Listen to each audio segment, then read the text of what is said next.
Uma boa noite a todos. Boa noite. Que Deus possa ter sido louvado com os louvores que foram aqui apresentados.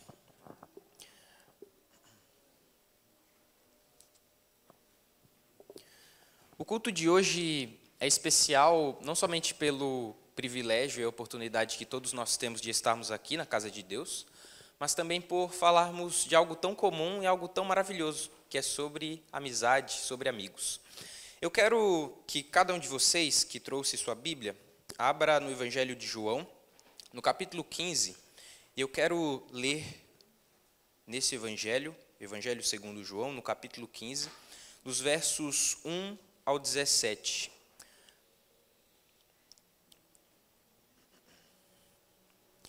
Eu sou a videira verdadeira, e o meu Pai é o lavrador. Todo ramo em mim que não dá fruto, ele tira, e todo ramo que carrega fruto, ele limpa, para que possa trazer mais fruto. Agora vós estáis limpos pela palavra que eu vos disse. Permanecei em mim, e eu em vós. Como o ramo não pode dar fruto por si mesmo, a não ser que permaneça na videira, assim também vós não podeis, a não ser que permaneçais em mim. Eu sou a videira, vós sois os ramos. Quem permanece em mim e eu nele, esse dá muito fruto, porque sem mim nada podereis fazer. Se alguém não permanece em mim, ele é lançado fora como um ramo, e murcha, e os homens os recolhem e os lançam no fogo, e eles são queimados. Se vós permanecerdes em mim, e as minhas palavras permanecerem em vós, pedireis o que quiserdes, e vos será feito.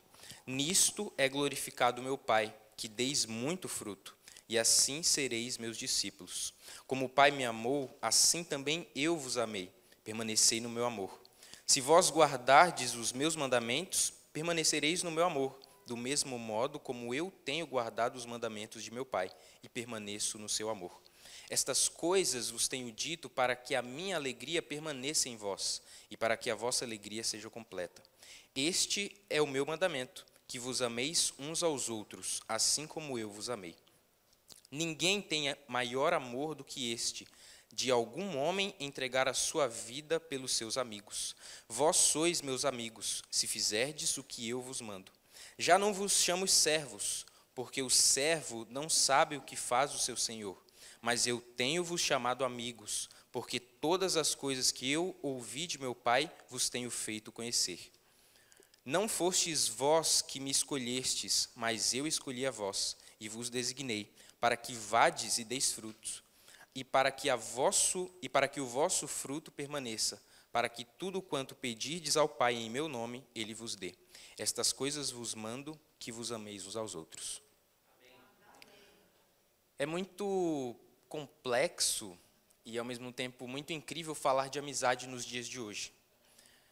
Quando os mais antigos estavam trocando cartas na década de 80 e de 90, é interessante que hoje é muito diferente disso. Eu acredito que alguns de vocês aqui já trocaram cartas, eu nunca fiz. E hoje em dia é muito diferente a forma como nós fazemos amigos, como nós nos comunicamos com as pessoas. E é interessante que hoje em dia, diferente do passado, que as pessoas trocavam cartas, as pessoas curtem fotos, mandam vídeos, mas não criam conexões profundas umas com as outras. E pelo simples fato de curtirem umas fotos, aqui ou acolá, elas acham que têm amigos, mas nunca trocaram sequer um oi, um olá. E é interessante que a imagem, ou as imagens que Jesus usa aqui no capítulo 15 do Evangelho de João, é muito interessante. A primeira imagem é que da videira, onde nós lemos que existe uma relação muito profunda entre os ramos e a videira. E a segunda imagem é a imagem dos amigos, que Jesus usa para falar da beleza dos relacionamentos, da beleza que existe entre as pessoas que se tornam amigas e também, não só da beleza, mas das responsabilidades. E eu imagino que vocês aqui possuam muitos conhecidos, certo? Mas talvez poucos amigos. E eu não sei qual é a sua idade, você que está aí no banco, mas eu, particularmente, na idade que eu estou, eu acho muito difícil fazer amigos. Não só porque o mundo em que vivemos está em constante mudança, mas porque às vezes os propósitos são diferentes, os gostos, os costumes, os hábitos, e vão se criando barreiras, e isso impede que nós façamos amigos hoje em dia. E, como eu falei, eu imagino que todos vocês possuam muitos conhecidos, mas poucos amigos. E até mesmo esses poucos amigos, que talvez você conte no dedo, às vezes, aqui ou acolá, pode vacilar com você. Eles podem ser traidores, infiéis, ou às vezes o amor por eles, deles por você pode esfriar. Eles podem não ser amáveis, na maioria das vezes. E agora, voltando mais uma vez aos retratos que Cristo usa, aqui no capítulo 15 de João, nós falamos primeiro da videira, e aqui há um princípio muito importante, muito interessante, que é o princípio da permanência. Então, nós vemos que aqueles que permanecem, que estão fincados à videira, dão muito fruto. Foi o que acabamos de ler. E também não só a respeito da permanência, que é os ramos fincados na videira, mas também a imagem dos amigos, que fala a respeito da nossa obediência a Deus, por meio de Jesus Cristo, e também para com as outras pessoas. Mas, mesmo hoje em dia, há algo que impede a nossa amizade, tanto com as pessoas, quanto com Jesus, tanto com Cristo. E eu quero falar um pouco disso agora. No mito de Narciso, Narciso foi um jovem, e há uma lenda em torno disso, da Grécia Antiga. E Narciso, então, foi um jovem que ele tinha um ego muito inflado, ele era extremamente orgulhoso. E conta esse mito, conta essa lenda, que Narciso achava-se bom demais, ele se achava poderoso, justo, bom demais, para tanto receber o seu próprio amor, quanto das outras pessoas.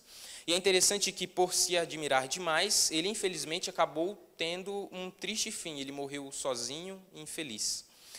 E agora, é interessante que há personalidades na Bíblia que são muito parecidas com Narciso, com esse mito grego antigo. E agora, fazendo a ligação com a amizade, eu quero apresentar aqui na Bíblia, na Palavra de Deus, duas personalidades que são parecidas em sua origem, mas que tiveram fins e características um pouco diferentes, que tiveram destinos diferentes, e como também a forma que Jesus tratou com elas foi diferente. Eu quero que cada um de vocês imaginem a seguinte situação. Você passou 3 anos com Jesus, andou com Ele, comeu com Ele, viajou com Ele, passou por cenários que você jamais imaginaria. E agora, chega um belo dia, Jesus pergunta para você: eu quero que você faça um favor para mim. E você, de prontidão, por ter passado ali um bom tempo com Jesus, aceita que Ele lhe faça um favor, que Ele lhe peça um favor. E agora você aceita o favor de Jesus. E é algo muito simples. Jesus pede para que você ore com Ele. E você pode pensar: nossa, orar com Jesus é muito fácil. Então vamos lá. É uma coisa fácil orar com Jesus. Mas eu quero ler com vocês no Evangelho segundo Mateus, no capítulo 26, versículo 40, que diz o seguinte: E ele, voltando para os seus discípulos, achou-os adormecidos, e disse a Pedro: O que não pudeste vigiar comigo nem 1 hora? Aqui eu quero trazer para cada um de vocês a primeira personalidade que vamos falar: Pedro. Alguém bastante conhecido na história da Bíblia, alguém que ficou muito famoso por ter sido o homem que negou Jesus. E nós encontramos aqui a primeira personalidade, um traço de caráter muito distinto de Pedro, que foi, aqui nessa história, ele, ao receber o pedido de Jesus, quando Jesus pediu: vigie comigo, ore comigo, Pedro agora estava, a princípio, atento, mas depois, o que diz a história, diz que Pedro se achou dormindo.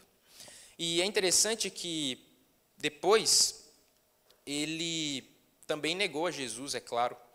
E não só nesse momento que ele dormiu ali, quando Jesus pediu para ele ficar atento, para ele ficar orando, e naquele momento a sua amizade com Jesus falhou, ele decepcionou o seu amigo. Mas, mais ainda na frente, em outro relato, no lava-pés, o que aconteceu? Quando todos os discípulos estavam ali naquele lugar para fazerem a Santa Ceia, a comunhão, Pedro, ali entre os discípulos, estava admirado com o ato que Jesus fez em servir todos, em lavar os pés de todos. E agora, depois de Jesus lavar os pés dos discípulos um por um, quando chegou na vez de Pedro, o que ele disse? Não, Senhor, os meus pés de modo nenhum, o Senhor vai lavá-los. E agora, essa reação nos mostra algo muito interessante sobre o caráter de Pedro, nos mostra que ele não estava pronto para ser o amigo de Jesus. Jesus queria ensinar algo para ele, mas Pedro se achava bom demais para aprender. E é interessante que, quantas vezes eu já recusei o pedido de Jesus, o perdão de Jesus, o ensino de Jesus, por me achar bom demais ou justo demais. E é interessante que Pedro, agora nesse momento, se achava orgulhoso demais, se achava digno de não aceitar a lição que Cristo tinha para ensinar. E agora, falando sobre a traição, nós lemos em Mateus 26 ainda, no capítulo 26 do Evangelho de Mateus, no versículo 36, que diz: Então chegou Jesus com eles a um lugar chamado Getsêmani, e disse a seus discípulos: Sentai-vos aqui, enquanto eu vou ali orar. Então, aqui foi a respeito da oração. Mas um pouco antes, no versículo 26, nos diz o seguinte: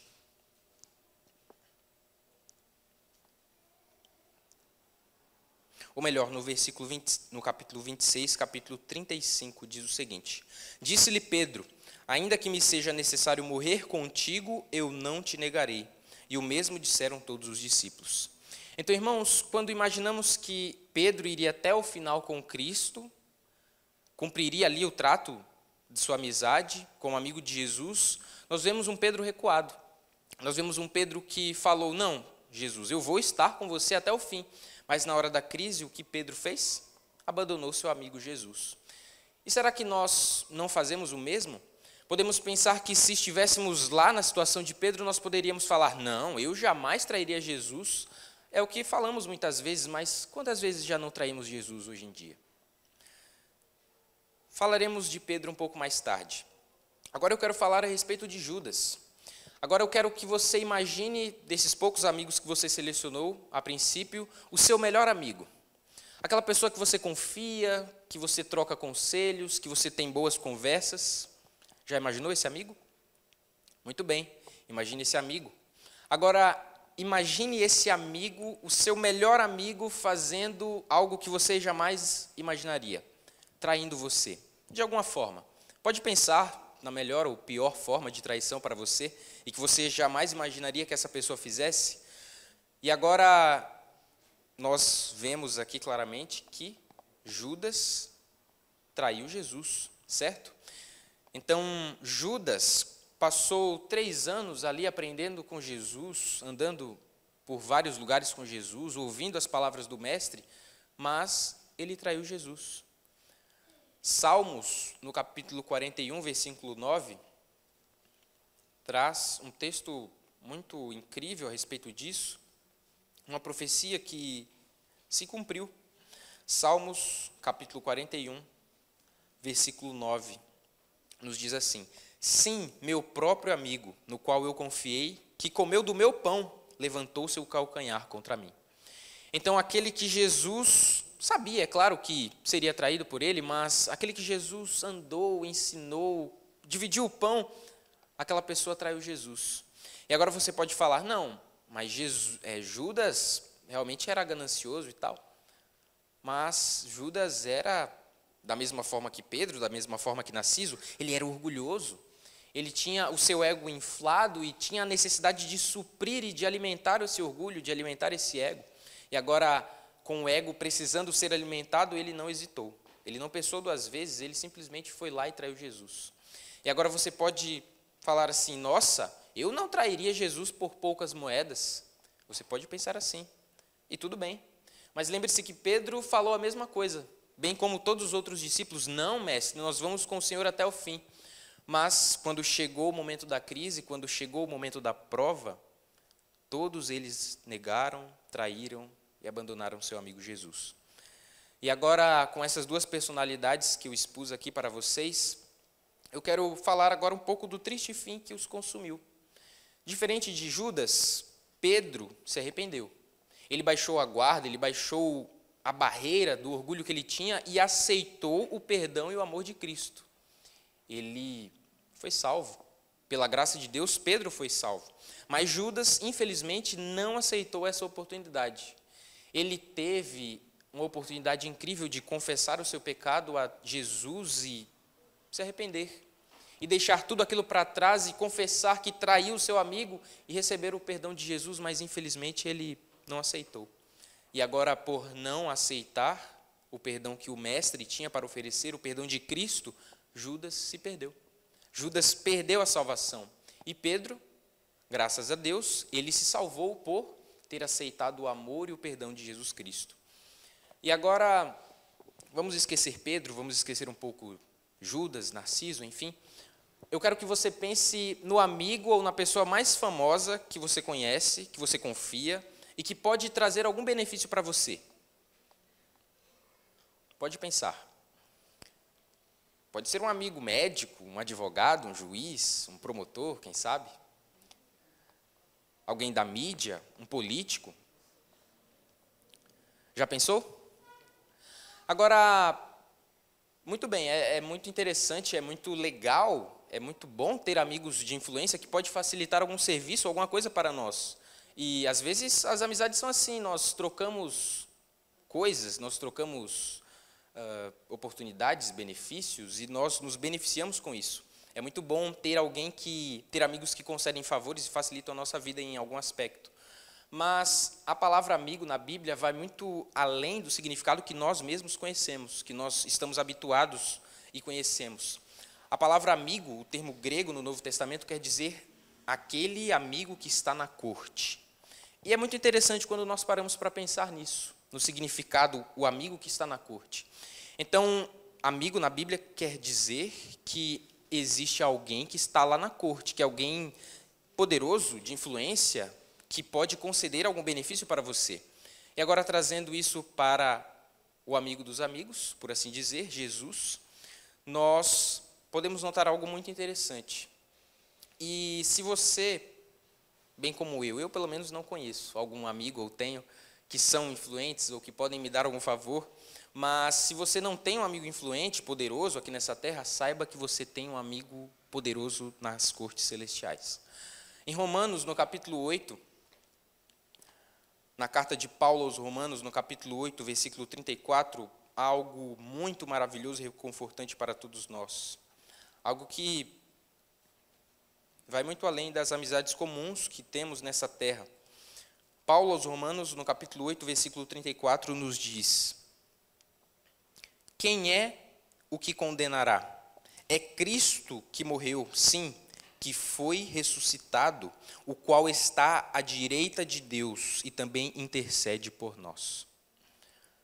Então, nós temos esse amigo Jesus, que está à direita de Deus e intercede por quem? Por você e por mim.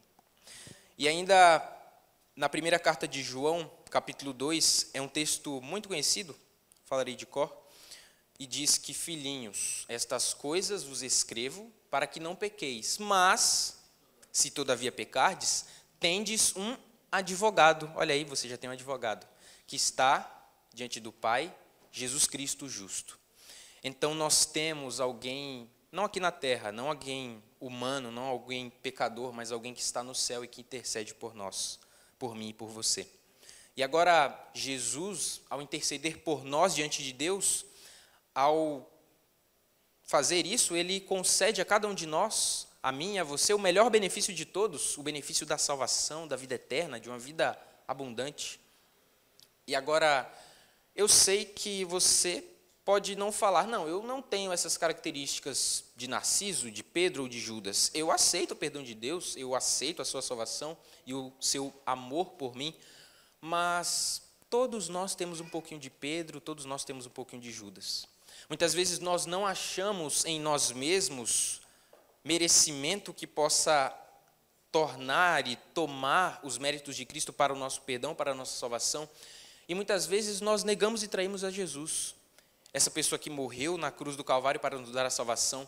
E nós podemos dizer, não, eu jamais faria isso, eu jamais trairia Jesus. mas todos nós acabamos por assim fazer, nós somos pecadores. Foram os nossos pecados que o pregaram na cruz. Foram os meus pecados que o pregaram na cruz. E agora, quando nós olhamos para Pedro, para Judas, para Narciso, com essa característica de não se apropriar do poder, do perdão e do amor de Jesus, nós estamos o afastando de nós, quando, na verdade, Ele quer se aproximar de nós. Ele quer ter comunhão conosco, Ele quer que permaneçamos nele. E agora, quando nós olhamos para nós mesmos e nos julgamos bons demais para apreciar o perdão e a salvação em Cristo, essa salvação se perde pelos nossos dedos, escapa de nós. Mas eu quero que você reconheça o amor e o perdão de Jesus.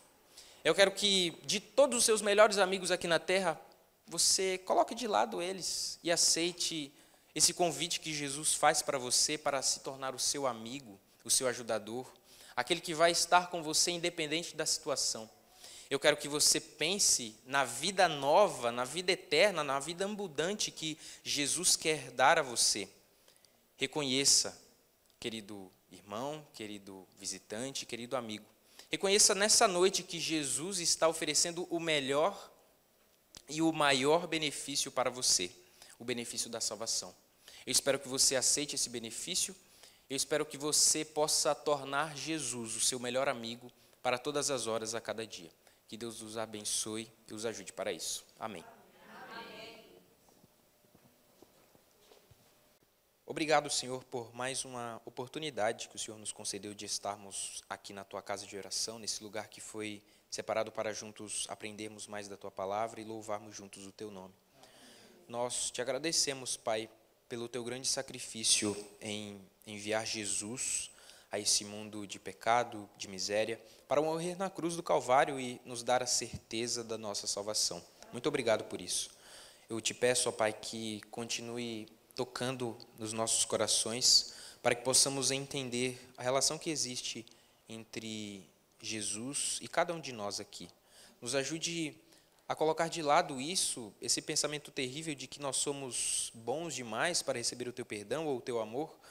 Diferente de Pedro e Judas, nos ajude a aceitar a Tua salvação, aceitar o Teu amor e sermos assim perdoados dos nossos pecados. Lave-nos, ó Pai, com Teu sangue, nos purifique de todo mal e nos ajude a nos lembrar todos os dias que temos um amigo nas cortes celestiais. Nos ajude a invocar esse amigo e a pedir socorro a Ele quando estivermos necessitados. Nos ajude, ó Pai, a fazermos dele o nosso amigo querido, o nosso amigo mais íntimo. E assim, ó Pai, nos ajude a caminhar contigo todos os dias da nossa vida. Continue abençoando ricamente a cada um que está aqui, suas famílias representadas, a cada querido irmão, amigo e visitante. Que o Senhor possa, com as Tuas ricas bênçãos, derramar a Tua mão poderosa e estender a Tua mão poderosa sobre cada um, para que guarde, proteja e cuide. Se possível, ó Pai, por favor, não vire de nós o Teu rosto, mas tenha pressa em nos socorrer e nos ouvir. Permaneça conosco nessa noite, também no decorrer dessa nova semana que se inicia. São essas bênçãos que Te pedimos e Te agradecemos, no nome de Jesus. Amém. Ela tem uma participação aqui especial. A irmã Gleides e a irmã Maria, que vai vir aqui na frente, atuando como recepcionista dessa noite.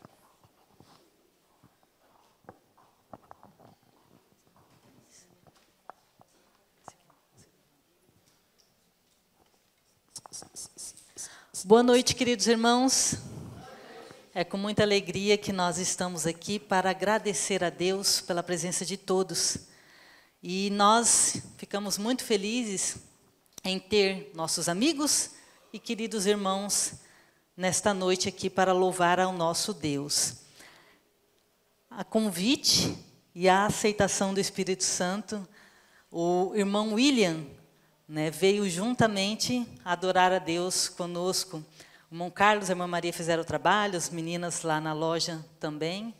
E ele aceitou estar aqui conosco para receber a palavra de Deus. Seja muito bem-vindo, o Senhor possa lhe abençoar grandemente. Nós também temos a dona Denaí. É minha amiga em particular, não veio a meu convite, mas veio a convite da filha dela, a irmã Milena, do seu genro Max. Que Deus possa abençoar também a senhora, todas as oportunidades que ela está aqui em Vitória, graças a Deus ela também pode estar conosco. A família Devai irmão Paulinho, a irmã Warla, a pequenina Esther. Muito bom vê-los aqui conosco. Que o Senhor possa abençoá-los. Eu creio que o Felipe e a Adri fizeram um trabalho de trazê-los também. E o nosso preletor, o irmão Wycliffe, também veio de Guarapari. Que Deus abençoe a presença de todos. Irmãos, a mensagem para nós é que nosso Deus tem um grande amor. Um amor que deu a sua vida por nós. E muitas das vezes nós esquecemos. E nós queremos deixar uma mensagem que está em Deuteronômio, no capítulo 31, versículo 8, que é para nós relembrarmos que Ele nunca nos abandona. A irmã Maria vai ler. O Senhor, pois, é aquele que vai diante de ti. Ele será contigo. Não te deixará, nem te desamparará. Não temas, nem te espante. Amém. Amém. Lembremos que o Senhor sempre nos acompanha, e muito mais em especial nesta nova semana, que não fiquemos tristes, mas olhemos para o céu e vemos a luz de Deus, a sua potente mão a nos guiar. Amém.